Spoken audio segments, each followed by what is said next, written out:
Every year, thousands of crimes go unsolved in our country, while thousands of criminals remain at large, with the potential to strike again and again. In all of these unresolved cases, family and loved ones are left to cope with an immense loss. But it's the not knowing that leaves the most painful scar. Who is responsible? Will justice ever be served? What more can be done? The answer is found in DNA identification.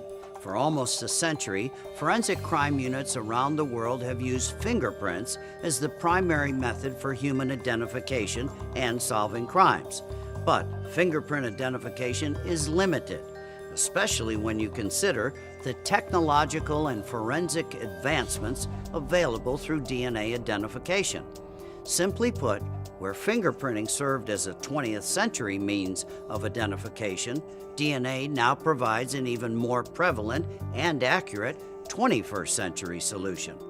But it's up to us to put it into action. And that's exactly what several proactive thinkers have already done, such as Governor Susana Martinez of New Mexico. The first question to address is, why haven't all states passed laws requiring DNA to be taken upon felony arrest? The answer is simple: a lack of understanding.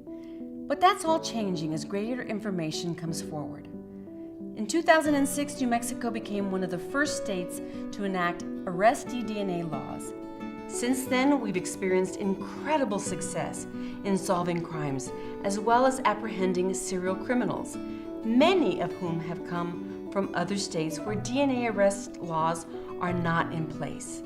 These positive results have only stressed the need to pass these laws nationwide. Our decision to pass what was referred to as Katie's Law came following the tragic murder of Katie Sepich in Las Cruces, New Mexico.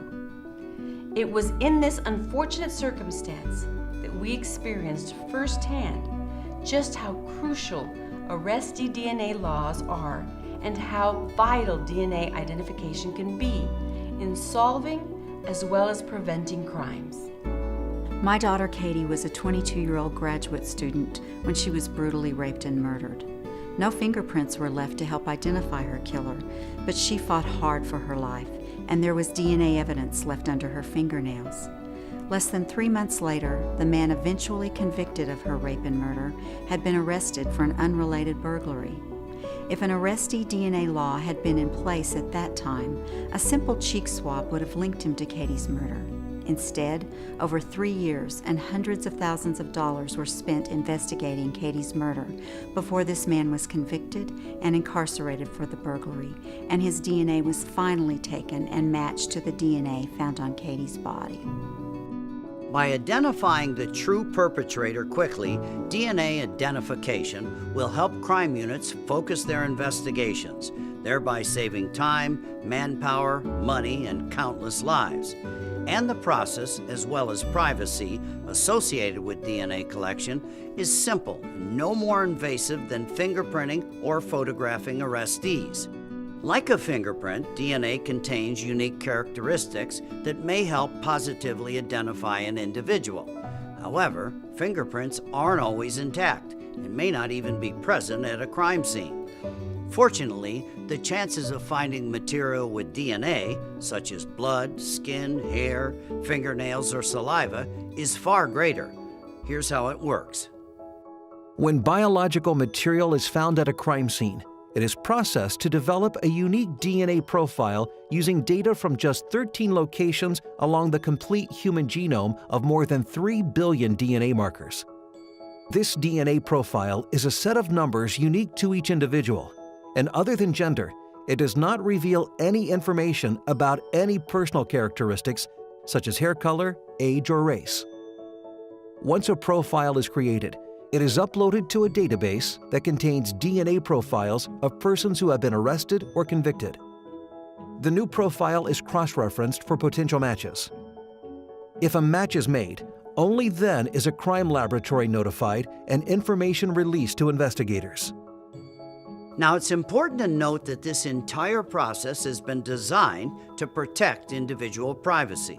For instance, Each profile is stripped of any individual's name and given a specimen ID number when digitized, so it remains completely anonymous. Additionally, profiles are inaccessible by third parties and are not part of the criminal history record. The same can't be said of fingerprints.